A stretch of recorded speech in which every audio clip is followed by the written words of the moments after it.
Halo sobat, pada video sebelumnya saya sudah membahas beberapa biografi dari B.J. Habibie.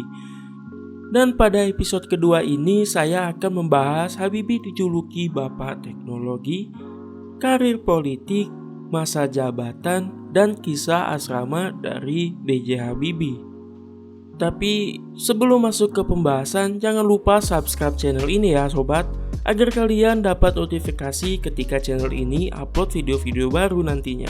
Terima kasih.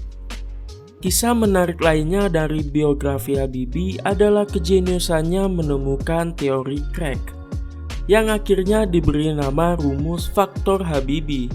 Rumus faktor Habibie adalah rumus yang digunakan untuk menghitung keretakan hingga atom pesawat-pesawat terbang. Dengan perhitungan yang tepat, maka materi pesawat dapat lebih kuat dan presisi. Teori ciptaan Habibie ini sangat penting karena saat itu masih banyak kecelakaan pesawat yang diakibatkan karena kegagalan struktural. Rumus inilah yang membuat Habibie memiliki julukan Mr. Craig. Karena kejeniusannya tersebut, Habibie pun memperoleh gelar profesor kehormatan atau predikat guru besar dari ITB dan penghargaan tinggi Ganesha Praja Manggala. Selain datang dari dalam negeri, pengakuan dari lembaga internasional seperti lembaga penerbangan Jerman, Inggris, Prancis, Swedia, dan Amerika.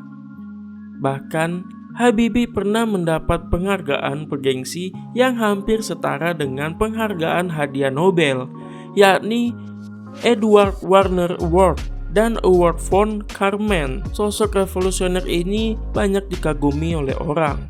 Bahkan jika Habibie berkunjung ke Jerman, ia tidak pernah luput dari pemberitaan.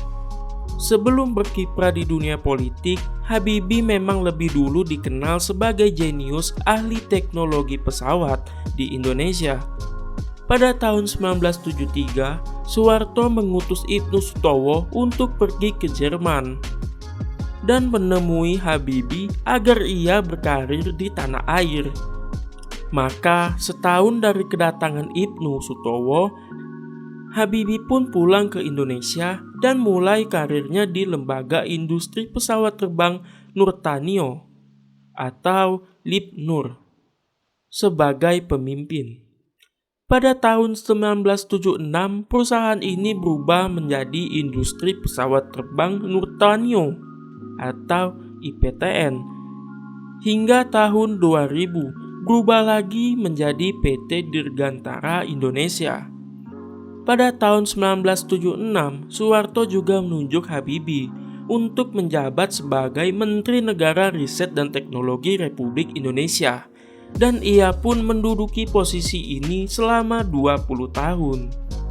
IPTN di bawah kendali B.J. Habibie berhasil mengembangkan teknologi sejumlah pesawat, yakni CN-235, N250, dan N2130.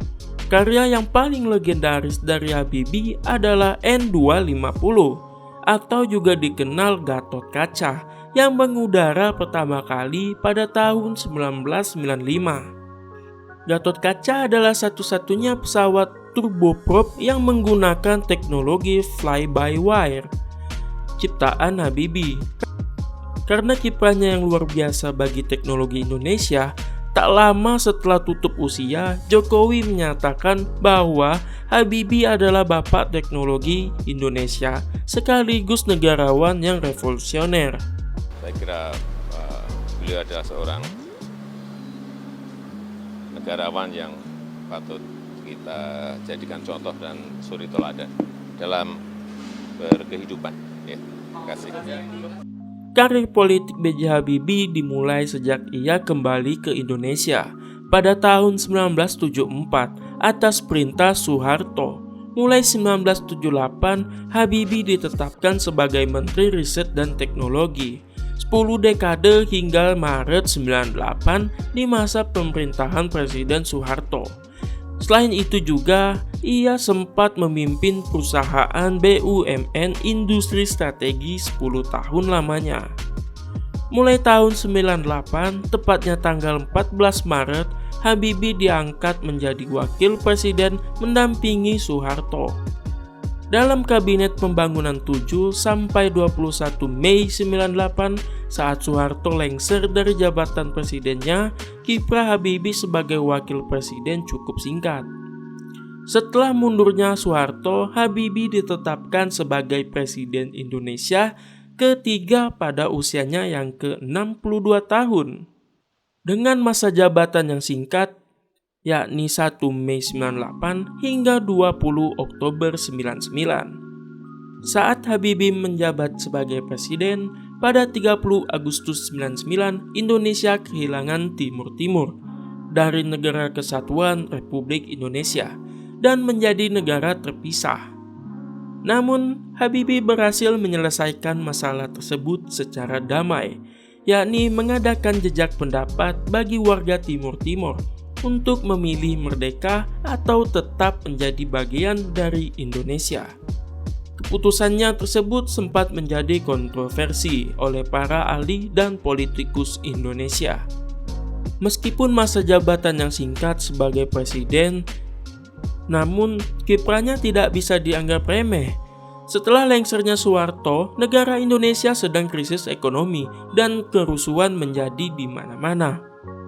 Bisa dikatakan ia diwarisi jabatan saat kondisi Indonesia sedang kacau dan memprihatinkan di mana banyak daerah dan wilayah yang ingin melepaskan diri dari Indonesia.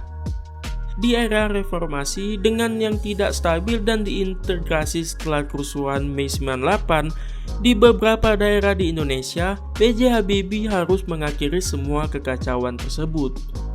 Habibie siap membentuk kabinet baru dengan peran-peran penting agar mengembalikan dukungan dana moneter internasional dan komunitas negara donor agar memulihkan ekonomi Indonesia saat itu. Habibie juga membebaskan beberapa tahanan politik era Soeharto, mengurangi kontrol untuk kebebasan berpendapat dan kegiatan organisasi. Habibie juga berhasil menaikkan kurs dolar ke rupiah Indonesia dari Rp16.000 menjadi hanya Rp7.500 saat krisis ekonomi sebelum 98. Selain itu, ia juga berhasil menyelesaikan likuidasi bank-bank yang bermasalah saat itu karena kondisi ekonomi Indonesia yang kacau. Pada tahun 99, Habibie dipaksa lengser karena pertanggungjawabannya tidak diterima pada sidang umum MPR atau lepasnya Timur Timur dari NKRI. Kiai Haji Abdurrahman Wahid akhirnya menggantikannya menjadi presiden keempat Republik Indonesia. Habibie pun menjadi warga negara biasa dan kembali menetap di Jerman, meskipun sesekali berkunjung ke Indonesia. Namun, sejak masa pemerintahan SBY, Habibie kembali aktif di Indonesia sebagai penasehat proses demokrasi di Indonesia pada organisasi yang ia buat, yakni Habibie Center. Selain itu, Habibie juga menjadi ketua Dewan Penasehat di Partai Golkar. Membahas biografi Habibie tentu tidak lepas dari kisah cintanya dengan sang istri yang sangat menyentuh. Habibie pernah mengungkapkan bahwa Ibu Ainun adalah mata baginya untuk melihat kehidupan. Kisah lengkap Hasri Ainun Habibie sebagai sosok yang tak tergantikan bagi kehidupan Habibie juga bisa sobat temukan pada buku B.J. Habibie Belahan Jiwa Habibie. Ibu Ainun adalah pengisi kasih bagi kehidupan Habibie saat susah maupun hingga Habibie mapan. 48 tahun usia pernikahannya hingga Habibie ditinggal Ibu Ainun wafat. Mereka selalu bersama. Ibu Ainun selalu setia menemani Habibie dan mendampinginya dengan sabar dan penuh kasih sayang. Pada 22 Mei 2010, Habibie kehilangan Asri Ainun, sang istri tercinta. Habibie sebelumnya tidak pernah tahu sang istri menderita kanker ovarium karena Ibu Ainun tidak pernah mengeluh sekalipun padanya. Habibie baru mengetahui 3 hari sebelum kepergian Ibu Ainun. Saat itulah ia merasa terluka. Habibie pun menulis buku yang berjudul Habibie dan Ainun setebal 323 halaman sebagai bentuk kecintaannya pada mendiang istrinya. Buku itulah yang kemudian diangkat ke layar lebar dengan judul film yang sama dengan judul buku. Film biografi Habibie tayang di Indonesia pada Desember 2012 dengan kisah sosoknya yang visioner dan romansa, kisah cintanya dengan Ibu Ainun. Film tersebut disutradarai oleh Hanung Bramantyo dan Fauzan Rizal dan diperankan oleh Reza Rahardian dan Bunga Citra Lestari yang sukses menarik perhatian masyarakat Indonesia. Sebanyak 4,5 juta penonton. Nah, itulah biografi dari B.J. Habibie yang bisa sobat ketahui untuk meneladani kisah-kisah inspirasi Habibie tersebut. Kepergiannya pada tanggal 11 September 2019 membuat banyak masyarakat Indonesia kehilangan sosok yang luar biasa. B.J. Habibie adalah sosok berjasa bagi sejarah bangsa Indonesia. Itulah sebabnya banyak hal yang bisa dipelajari dari ide-ide jenius dan kisah perjuangannya. Oke sobat, sampai di sini saja pertemuan kita kali ini. Semoga sobat bisa ambil posisi positif dari kisah ini. Dan jangan lupa subscribe channel ini ya sobat. Akhir kata saya ucapkan terima kasih dan sampai jumpa.